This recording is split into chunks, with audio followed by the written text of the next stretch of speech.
night. We showed you last night. There are ample statements from the president to cause Christians to pause. We've shown a few of those statements on several occasions.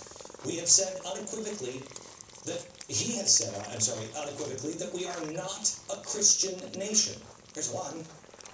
We are a nation of Christians and Muslims, Jews and Hindus, and non-believers. Okay.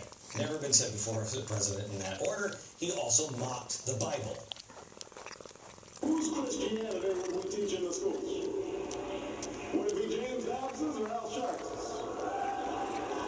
Which passages of Scripture should guide our public policy? Should we go with Leviticus, which suggests slavery is okay? That eating shellfish is an abomination? Or we could go with Deuteronomy, which suggests stoning your child if he strays from the faith. Is that the most unreasonable argument you've ever heard? He also speaks of collective salvation. My individual salvation is not going to come about without a collective salvation for the country.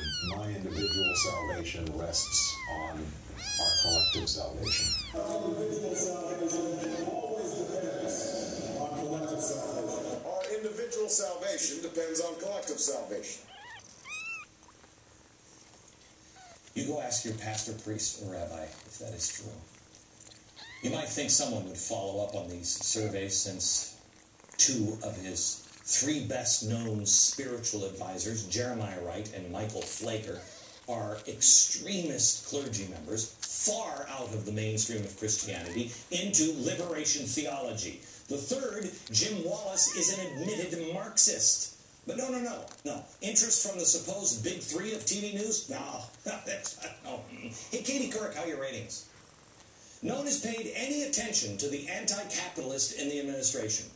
Several socialists, admirers of Mao. None of this has aroused the interest of the adoring media crowd. Their only response is to call me or you or anybody else a liar, a hater, a bigot, stupid, full of lies, whatever. Wouldn't you think somewhere out there on a network other than Fox, someone might be some bit itty-bitty curious about the truth? That someone might have noticed that I've been right on the economy for the last 3 years, when everyone else said I was crazy, or that we were right about Van Jones being a communist, especially after showing you in his own words. More recently, you'd think they might notice that we were right about Jim Wallace, who said he received no money from George Soros, called me a liar, started a campaign against me, then later came out and said, oh, yeah, okay, somebody has my tax records? In fact, he has received hundreds of thousands of dollars from Soros. You might wonder, too, will any of them come to the Restoring Honor Rally this Saturday with an open heart or an open mind? Or have they already written the story? Is anyone seeking the truth in journalism anymore? Will anyone actually listen and see what's really going on? Is there a single honest broker in the media? I loved it when Tony Snow died. Everybody loved him. Everybody loved him. Oh, but they don't make him like that anymore. When Tim Russer, he died. Oh, they don't make him like that anymore. Why not?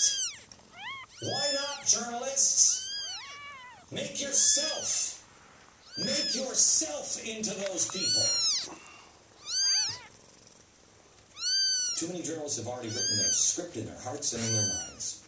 Knowing what the truth really is, knowing who the people of America really are, knowing what this rally is just about, hating politics, and that everyone who joins us there will just celebrate their hatred.